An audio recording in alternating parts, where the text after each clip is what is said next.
ढोंगी बहू। प्रीति एक पढ़ी लिखी लड़की है जिसकी एक अच्छे घर में शादी हुई है।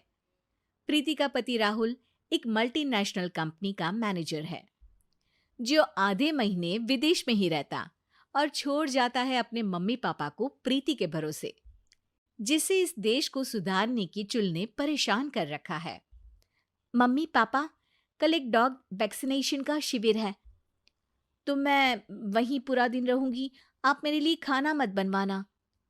अरे बेटा प्रीति, वो बाई तो काम छोड़कर परसों ही जा चुकी। एक नई बाई देखनी पड़ेगी। माँ, आप तो जानती ही हो ना कि मैं कितना बिजी रहती हूँ। अगर कल मैं नहीं गई तो कुत्ते एडॉप्ट ही नहीं हो पाएंगे।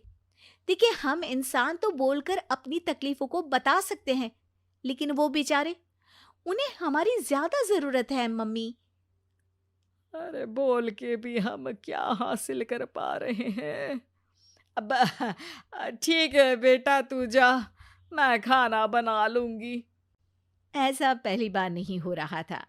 देश भर में जितने एनजीओज हैं, चाहे वो स्टूडेंट्स के अधिकार के लिए हो या गरीबों में खाना बांटने का काम हो, प्रीति सबसे जुड़ी हुई थी। रोज कहीं बाहर ही रहती थी, एक शिविर में नहीं तो दूसरे में, और छोड़ जाती थी अपने सास ससुर को उनके खुद के भरोसे। और जब कोई उसे कहे, अरे प्रीति, कभी तेरी सास का हाथ भी बटा दिया कर, तो उसका एक ही जवाब रहता था, देखो, हम लोगों को तो सब कुछ घर बैठे मिल जाता है। अगर आज मैं इस शिविर में नहीं गई तो पता नहीं कितने लोग सड़क पर आ जाएंगे। प्रीति को समझाना संभव ही नहीं था, और ये बात उसके सास ससुर भी मान चुके थे। इसलिए सुबह सुबह सास ही किचन में खाना बनाने जाती है और देखती है कि घर में सब्जियां खत्म है। अरे प्रीति बेटा, सुन तो जरा। क्या हुआ मम्मी? मुझे बहुत लेट हो रहा है, और आप तो जानते हो ना कि अगर मैं इस शिविर में नहीं गई तो। हाँ हाँ, कुत्ते एडॉप्ट ही नहीं हो पाएंगे, सब जानती हूँ। अरे पर घर में सब्जियां खत्म हो गई है। अरे जब तू वापस लौटे ना तब लेकर आना, ठीक है बेटा। ठीक है मम्मी, चलिए मैं चलती हूँ। और हर बार की तरह प्रीति अपनी पार्टीज और आफ्टर पार्टीज में इतनी बिजी रह गई कि सामान लाना ही भूल गई।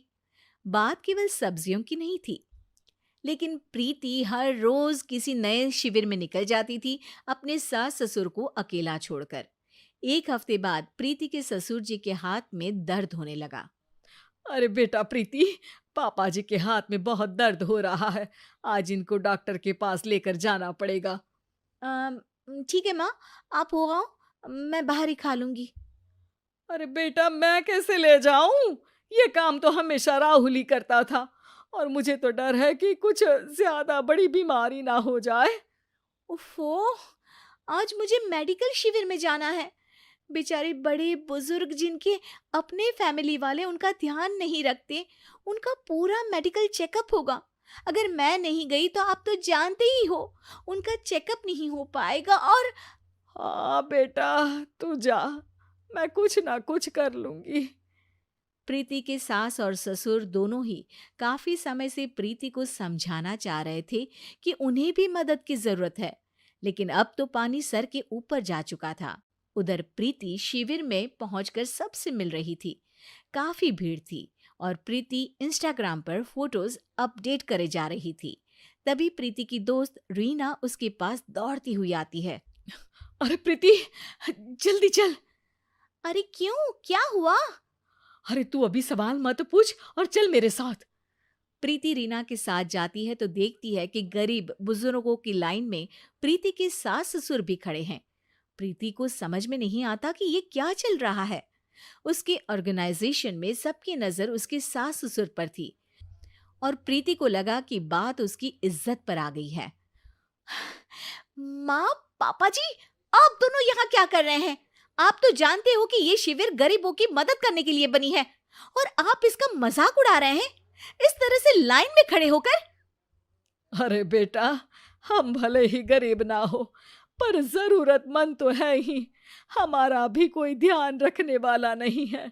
मेरे पति के हाथ में दर्द है, मैंने सुना कि ज़रूरतमंद बुजुर्गों का यहाँ फ्री में इलाज हो रहा है, इसीलिए चले आए।